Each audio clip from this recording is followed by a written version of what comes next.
না, রাগ হয়ে না, টাইটেলটা দিছি ইচ্ছা করেই। ছোটবেলা একটা ছবি দেখছিলাম, নাম ছিল মধুর মিলন। মিলন নামক জনৈক নায়ক মধুকে পাওয়ার জন্য তিনি দুনিয়া আউলফাউল করে ফেলছিলেন। দিন শেষে মধুর মিলন হয় নাই। তবে আমাদের যিনি আজকে ছাত্র দলের নেতা মিলন, তিনিও সেই মধুকে পাওয়ার জন্যই মানে নুনুর জ্বালা মনে একটু বেশি হয়ে গেছে। রাগ হইেন না ভাই, দেখেন মাঝে মাঝে না এরকম ভাষায় না বললে কাজে দেয় না। ভাবা যায় যে আওয়ামী লীগের এমন করুণ পরিণতি, ছাত্রলীগকে নিষিদ্ধ করার পরেও এখন পর্যন্ত ছাত্র দলের অনেক নেতাকর্মী এদের চেতনা হয় নাই।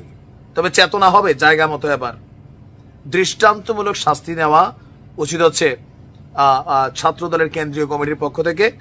পাশাপাশি ইনভেস্টিগেশন দরকার। দর্শক, ফরিদপুরের আলফাডাঙ্গা উপজেলা ছাত্র দলের আহ্বায়ক, যিনি খুব বড় একটা পদ, তাই না, উপজেলা ছাত্র দলের আহ্বায়ক আব্দুল্লাহ আল মিলন, বয়স 26, ব্লুটুথ বয়, শরীরে অনেক জোশ আছে। আর এই জোশ মিলানোর জন্য তিনি এক কলেজ ছাত্রীকে ধর্ষণের চেষ্টা করেছেন, এমন অভিযোগ তার বিরুদ্ধে থানায় মামলা দায়ের করা হয়েছে। আজকে ঐতিহাসিক 7ই মার্চ, আর সেই 7ই মার্চ বিকেলে মামলার বিষয়টি নিশ্চিত করেছেন আলফাডাঙ্গা থানার ভারপ্রাপ্ত কর্মকর্তা ওসি হারুনুর রশিদ সাহেব, ডিবি হারুন না।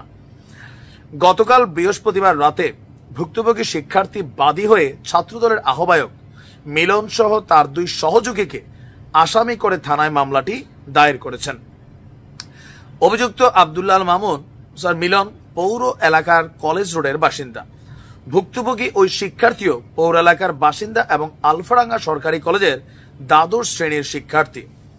সূত্র বলছে, ভুক্তভোগী কলেজ শিক্ষার্থী একটি ছেলের সাথে প্রেমের সম্পর্কের জেরে বিয়ের দিন তারিখ ঠিক হওয়ার কার্যক্রম চলছিল।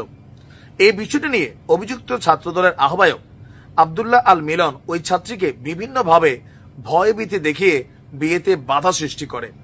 এক পর্যায়ে ছাত্রীর প্রেমিকের সাথে বিরোধ সৃষ্টি হয় তার। পরে এক সালিশি বৈঠকের মাধ্যমে ওই শিক্ষার্থী তার প্রেমিককে বিয়ে করবেন না মর্মে প্রেমিকের নিকট থেকে ছাত্রদল নেতা মিলনের মাধ্যমে 2,50,000 টাকা দেওয়ার কথা হয়। বৃহস্পতিবার দুপুরের দিকে ওই তরুণী ছাত্রদল মিলনের বাড়ি থেকে সেই টাকা আনতে যায়। এ সময় মিলন ওই ছাত্রীকে বসত ঘরের ভেতর নিয়ে ইচ্ছার বিরুদ্ধে ধর্ষণ চেষ্টা চালায়। পরে তার চিৎকারে আশেপাশের লোকজন এগিয়ে আসে, তাকে রক্ষা করে।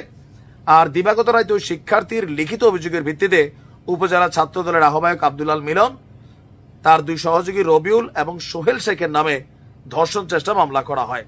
মিলনের বক্তব্য, আমি ষড়যন্ত্রের শিকার, রাজনৈতিক ভাবে হেয় প্রতিপক্ষ করার জন্য, প্রতিপন্ন করার জন্য একটি পক্ষ আমাকে ফাঁসিয়েছে। এইটা একটা পুরান ডায়লগ। বাংলাদেশে কোনো কিছু ঘটলে রাজনীতিবিদরা বলে এডিট করা যায়, আমার প্রতিপক্ষ আমাকে ফাঁসাই দিছে। আবার ঘটনা সত্য হইতে পারে, এই যুগে কারোর উপর বিশ্বাস নাই। তবে মামলা হইছে, অলরেডি গ্রেপ্তার হইছে। বাবা, আগামী দিনের নির্বাচনের আগে অনেক হিসাব নিকাশ করা চলতে হবে।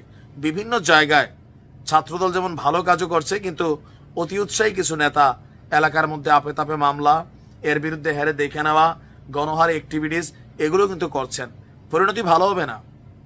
আওয়ামী লীগের মতন 18 বছর তো ক্ষমতায় থাকবেন না, বড় জোর একটা টার্ম সরকার ফালাই দিয়েও দিতে পারে।